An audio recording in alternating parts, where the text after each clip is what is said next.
The monastic kitchens of medieval Europe. Bread, broth, and the order of the day. When you imagine a medieval monastery, you might think of stone cloisters echoing with prayers, illuminated manuscripts spread across long desks, or perhaps the low chant of monks rising in the early hours of dawn. Yet, much of monastic life was sustained by something much quieter and far more practical: the kitchens. For most monasteries, the kitchen was not only a place of cooking but also a hub of discipline, economy, and survival. Food preparation followed strict routines, shaped not only by religious devotion but by centuries of habit, rules, and necessity. In many monasteries, the rule of Saint Benedict dictated how daily life was organized. This rulebook, written in the 6th century, emphasized simplicity, humility, and community.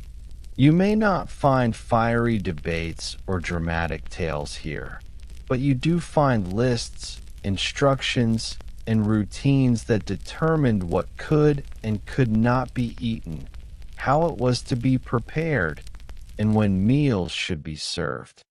In Benedictine houses, for instance, meals were simple: bread, broth, beans, vegetables, and occasionally fish. Meat from four-legged animals was discouraged or outright forbidden, except for the sick or weak. Thus, the kitchen was rarely filled with the aroma of roasted lamb or pork, but instead carried the smell of lentils boiling, onions frying in simple oil, and loaves baking in wood-fired ovens. The design of a monastic kitchen reflected its role. You can picture a darkened stone chamber, with soot-stained beams above and a central hearth at its heart. Fireplaces were often large, because they needed to cook food for dozens, sometimes hundreds, of monks. The smoke lingered, leaving layers of ash that clung to the walls. Alongside the hearth sat wooden tables covered with tools that seem unremarkable but were essential: wooden ladles, clay pots, iron cauldrons, knives dulled from constant use, and baskets filled with vegetables pulled from the monastic gardens. A stack of bread sat cooling on a shelf, each loaf more or less the same, because meals here were not meant for indulgence, but for sustenance and equality. The monks organized their day by bells, not whims. The kitchen had to conform to this rhythm. Breakfast was not the indulgent meal of modern life. Often, it was just a piece of bread and some watered wine, if it was served at all. The main meal was at midday, when the community gathered in silence in the refectory. As the brothers sat and listened to scripture being read aloud, they would eat whatever the kitchens had prepared: broth made from beans or peas, bread dipped into oil, and perhaps salted fish if supplies allowed. Supper, lighter than the midday meal, might be another bowl of pottage, a stew-like dish of grains and vegetables. What is striking about the monastic kitchen is not its abundance, but its restraint. It was a place where hunger and plenty were managed carefully. In years of bad harvests, the monks often had to stretch supplies, relying more heavily on dried beans and whatever roots could be preserved. In times of plenty, the kitchen was no less restrained, for even then the meals were kept simple to avoid indulgence. Excess was frowned upon, not just spiritually but practically. Too much indulgence meant waste, and waste was a sin in a community built on labor and prayer. The role of the cook, often a designated monk or lay brother, was both humble and crucial. This was not a role for creativity or pride, it was a task of service.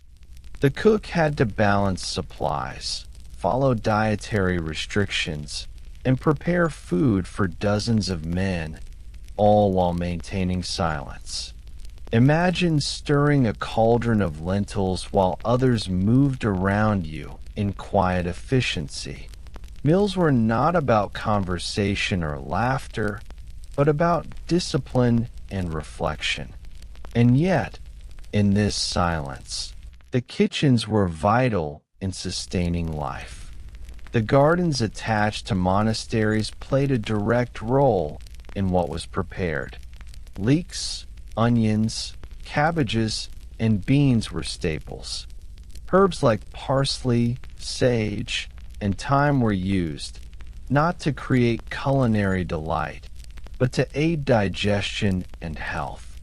Bread, of course, was constant, and mills attached to monasteries ensured a steady flow of flour.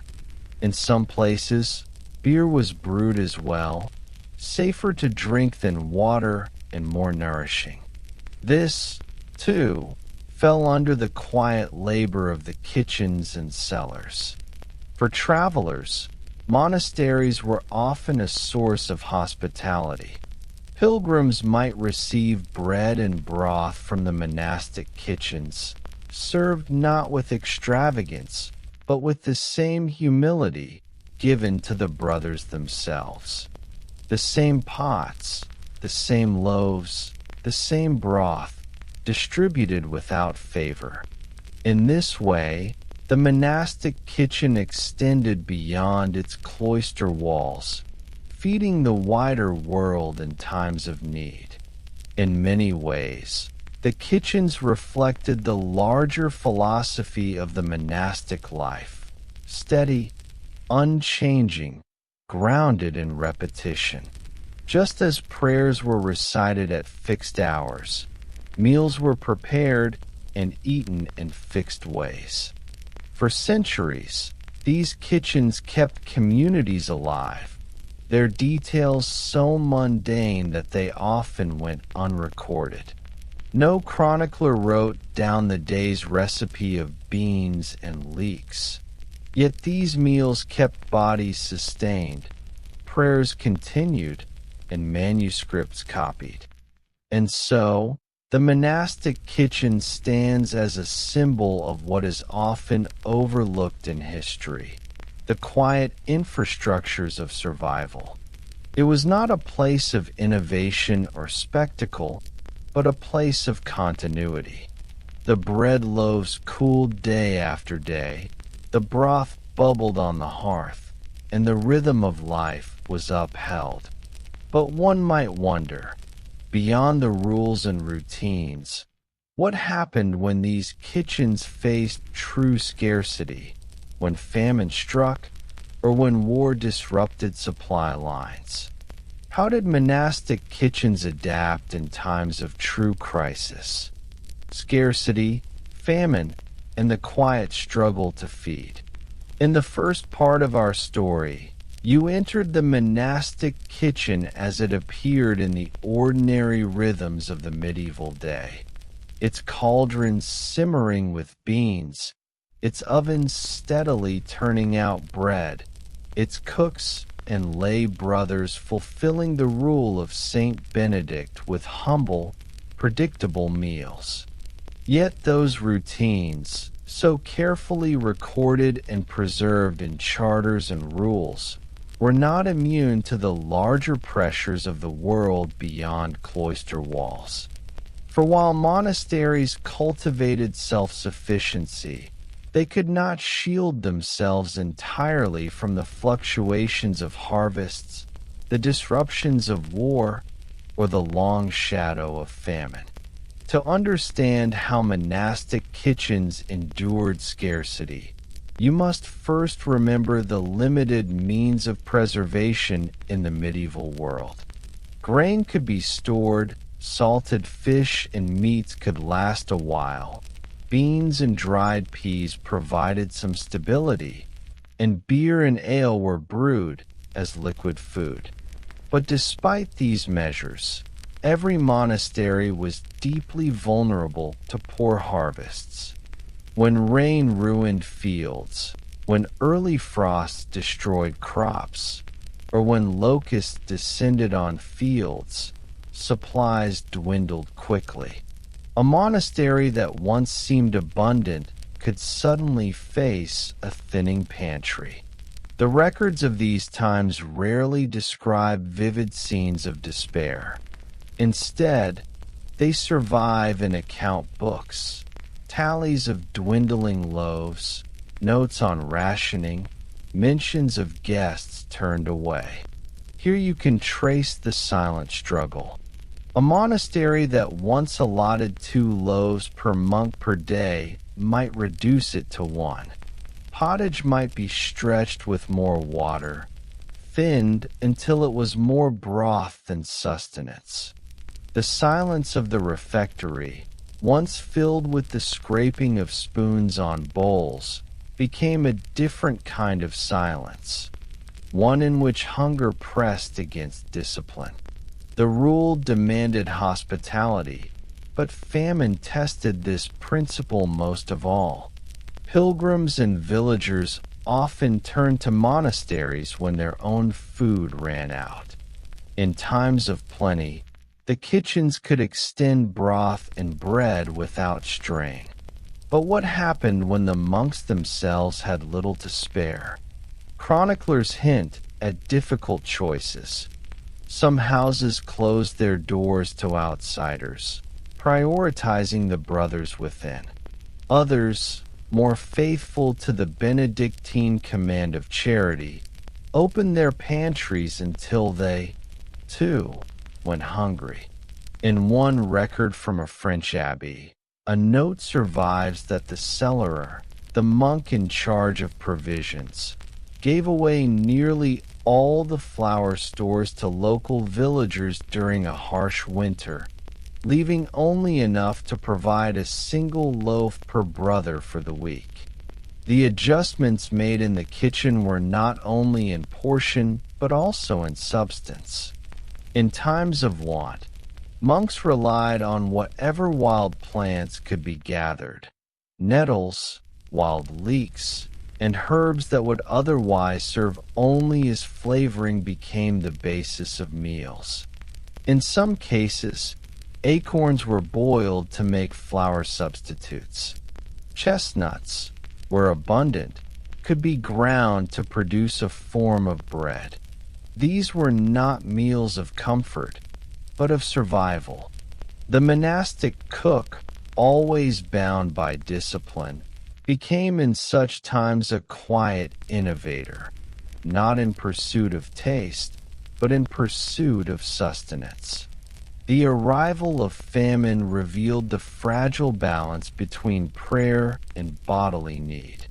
For monasteries, fasting was a spiritual practice built into the calendar.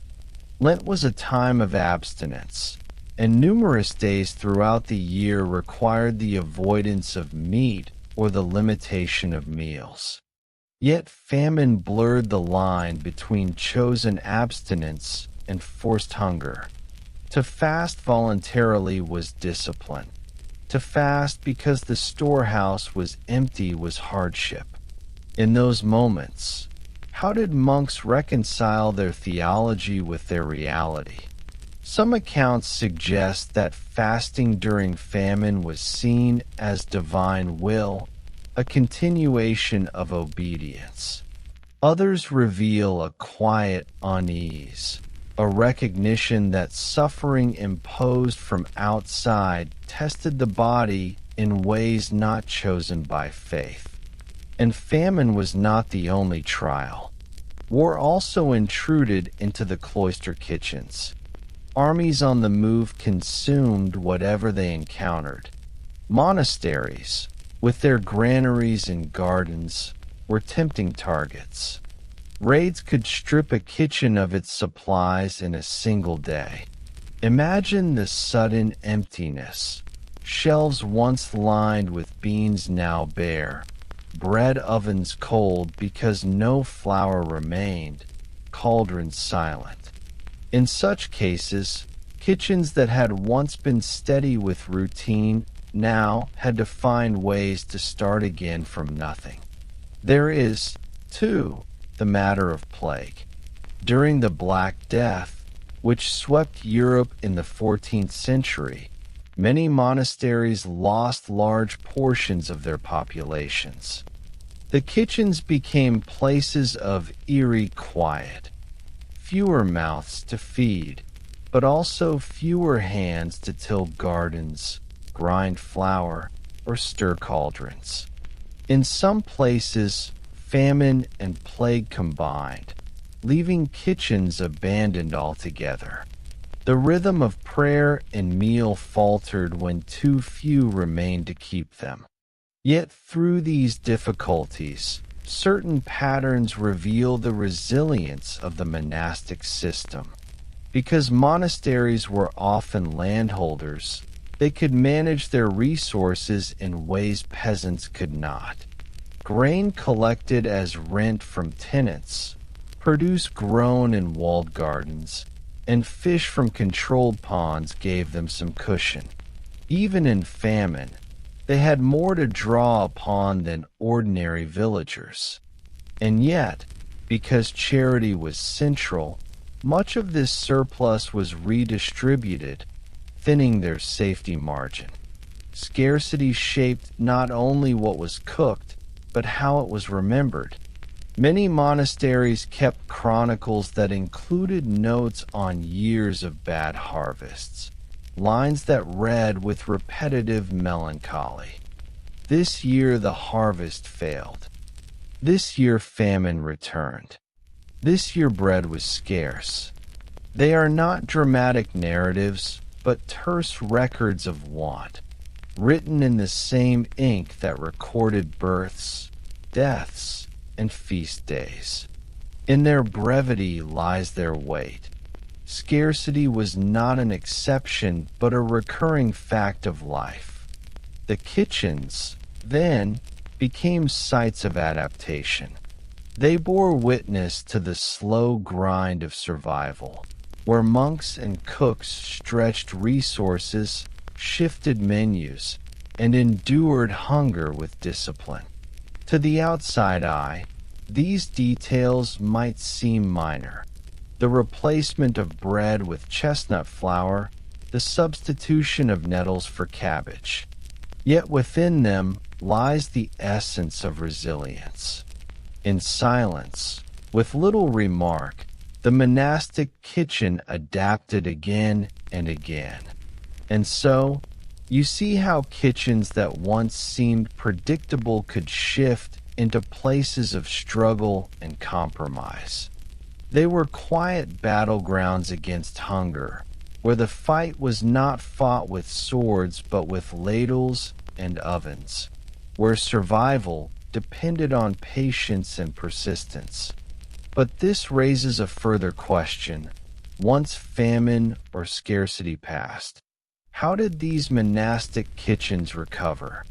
Did they return immediately to their routines, or did the memory of hunger linger in the daily loaves and bowls of broth? The enduring legacy of monastic meals. When you think of medieval monasteries today, you might imagine their churches, their scriptoria filled with manuscripts, or their silent cloisters. Yet there is another inheritance, one less often mentioned, that shaped Europe in quieter ways: the kitchens. After exploring the rhythms of daily meals and the trials of scarcity, you now arrive at the question of what remained, how these kitchens recovered, and how they influenced not only their communities but also food culture across centuries. Recovery, in many ways, was about returning to routine. Once famine ended or stores were replenished, monasteries resumed their familiar practices: bread, broth, beans, and vegetables, served in silence, measured in portion, structured by bells. Yet the memory of scarcity did not vanish. It lingered in the cautious way supplies were stored, in the careful maintenance of granaries, in the ongoing emphasis on humility at the table. In some abbeys, chronicles mention that after a severe famine, the cook was instructed to keep larger reserves of beans or to plant more hardy crops like cabbages and leeks in the gardens. These were simple adjustments, but they carried the memory of hunger into the future. The monastic kitchen also had a role in preserving knowledge. While recipes were not written in the way we imagine them today, certain practices were recorded: the proportions for brewing ale, the methods for salting fish, the instructions for baking loaves that would keep longer than ordinary bread. Over centuries, these notes formed part of a collective memory. Many of the techniques for preserving food that spread into broader society came from monastic practice. Hospitality, too, became part of their legacy. Monasteries were often the first places where travelers could reliably find food and shelter. Even when meals were plain, the consistency of hospitality mattered. Pilgrims walking long roads across Europe knew that a monastery would provide them with bread, broth, and a place to rest. This quiet assurance shaped routes of travel, strengthened cultural ties, and reinforced the role of monasteries as anchors of stability. In some regions, the influence went even further. Monks brewing ale refined techniques that would later become central to European beer-making traditions. Monastic breweries, born out of the need for safe drink and nourishing liquid food, laid foundations for industries that still exist today. Similarly, monastic vineyards preserved viticultural traditions through centuries of war and turmoil. Even cheese-making found roots in monasteries, where it served as a way to store milk in durable form. But beyond these tangible contributions, the monastic kitchen also left a quieter influence: the philosophy of discipline and equality in meals. In the refectory, all monks received the same portion, rich and poor alike, abbot and novice alike. Meals were eaten in silence, not for indulgence, but for sustenance. In this way, the kitchen reinforced the values of humility and order. This stood in contrast to the feasting culture of medieval nobles, where meals displayed wealth and power. The monastery meal, instead, displayed restraint and service. When you examine the surviving records, you notice how often the ordinary is recorded. Not grand feasts, but mentions of beans, of bread, of cabbages, of lentils. There is a lesson here about what truly sustained medieval life. The dramatic events of kings and battles may fill chronicles, but daily survival was built on these repetitive meals, prepared in quiet kitchens by hands accustomed to routine. The physical remains of monastic kitchens tell the same story. Some still exist in ruined abbeys, stone hearths blackened by centuries of smoke, wide chimneys that once funneled steam from boiling pots, troughs where water ran, worn smooth by use. You can imagine the echoes of ladles against cauldrons, the shuffling of feet as monks carried bowls, the faint hum of prayers carried even into the kitchen. These spaces, though often overlooked, remind you that history is not only in the grand halls, but also in the workrooms of daily sustenance. And yet, you might wonder, did the discipline of the monastic kitchen change the broader culture of food in Europe? Some scholars argue that it did. The emphasis on routine, on shared meals, and on the moral dimension of eating shaped how later institutions, like hospitals and universities, structured their own dining halls. The very idea of a refectory, a shared hall for measured, disciplined meals, can be traced back to monasteries. At the same time, the legacy was not static. By the later Middle Ages, some monasteries grew wealthy, and with wealth came changes. Kitchens that once served only beans and bread began to include fish more often, and in wealthier abbeys, meat appeared despite the rules. Visitors sometimes criticized these changes, seeing them as signs of corruption or decline.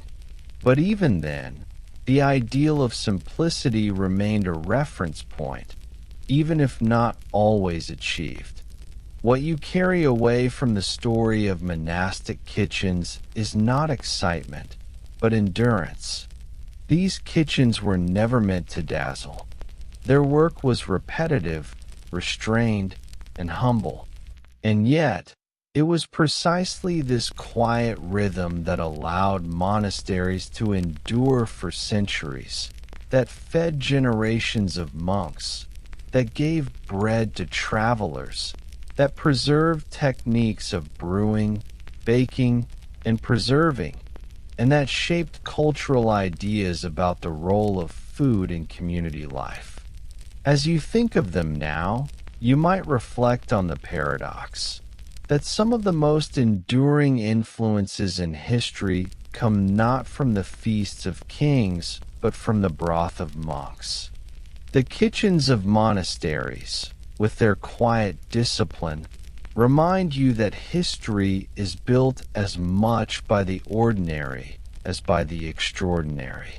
But this leads you to wonder, if such ordinary kitchens left such a mark, what other overlooked spaces of medieval life, markets, workshops, or stables, might have quietly shaped the world in ways we rarely notice today?